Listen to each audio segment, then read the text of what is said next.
ከ5 ሚሊዮን ብር መኪና እስከ 100 ሚሊዮን ብር ቪላ ቤቶች በሀገር ውስጥ በብር ከውጪ ደግሞ በዶላር የሚከፈላቸው የኢትዮጵያ የሙዚቃ ንጉሶችና ንግስቶች እነማን ናቸው?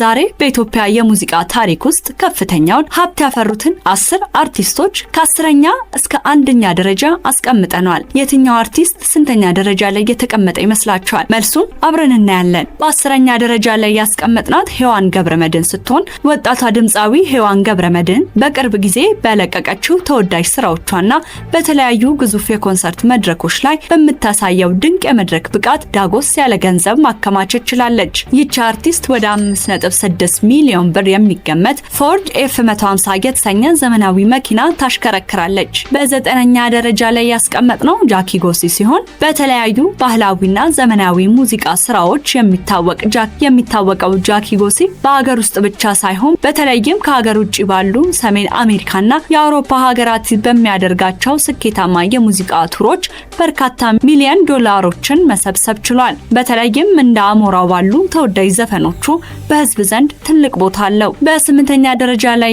የምናገኛት አንጋፋ ተወዳጅ አርቲስት ኩኩ ሰብስቤ ስትሆን ለበርካታ 10 ዓመታት በሙዚቃው ዓለም የቆየችው ኩኩ በርካታ አልበሞችን ለህዝብ በማድረስና በዓለም አቀፍ መድረኮች በመሰለፍ ከፍተኛ ሀብት አፍርታለች። ኩኩ ሰብስቤ ወደ 100 ሚሊዮን ብር የሚገመት ቅንጡ ቪላ ቤት ባለቤት ስትሆን ቅንጡ የሚባለውን የሜርሴዲስ መኪናም ታሽከረክራለች። በ7ኛ ደረጃ ላይ የተቀመጠችው የሐረሯ እንቁ አርቲስት አመልማል አባተ ስትሆን ከ1970ዎቹ ጀምሮ በሙዚቃ መስክ በጽናት የቆየች አመልማል አሜሪካ በነበረችበት ወቅት በነበሩት የሙዚቃ ዝግጅቶችና ስራዎች ከፍተኛ ሀብት ማከማቸት ችላለች። በአሁኑ ወቅት በአሜሪካና በአዲስ አበባ 2 ግዙፍ ቪላ ቤቶች ያሏት ሲሆን የምታሽከረክረው መኪና ቶዮታ ሃይላንደር መኪና ሲሆን እስከ 18 ሚሊዮን ብር ይገመታል። በ6ኛ ደረጃ ላይ የምናገኛት ወጣት ቬሮኒካ አዳነ ስትሆን ቬሮኒካ በተለይም መጠሪያዬ በተሰኘው አልበሟ ብቻ ከ17 ሚሊዮን ብር በላይ ማግኘት የቻለች ሲሆን ከተለያዩ ነጠላ ዜማዎቿ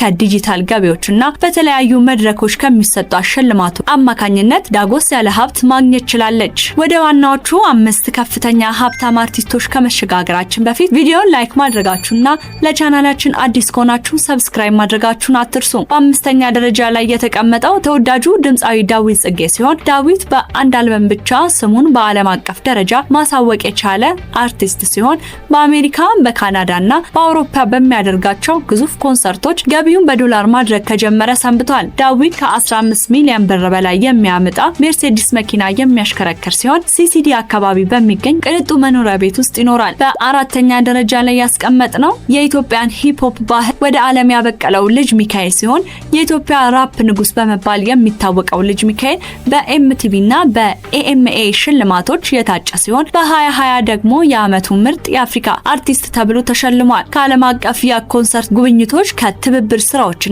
ከዲጂታል ስትሪሚንግ የሚያገኘው ገቢ በከፍተኛ ሀብትነት አስፍሮታል። በ3ኛ ደረጃ ላይ የሚገኘው በኢትዮጵያ ሙሉ በሙሉ አዲስ የሙዚቃ ዘውግ የፈጠረው ሮፍናን ሲሆን በ2018 የለቀቀው ሪፍሌክሽን አልበም በታሪክ የመጀመሪያው የኤሌክትሮኒክ ሙዚቃ አልበም ሆኖ ተመዝግቧል። ስራዎቹ በዩኒቨርሳል ሚውዚክ እና በሌሎች ዓለም አቀፍ መተግበሪያዎች የተለቀቁ በመሆናቸው የገቢ ምንጭ ከሀገር ውስጥ አልፎ በዓለም አቀፍ ደረጃ የተዘረጋ ነው። በሁለተኛ ደረጃ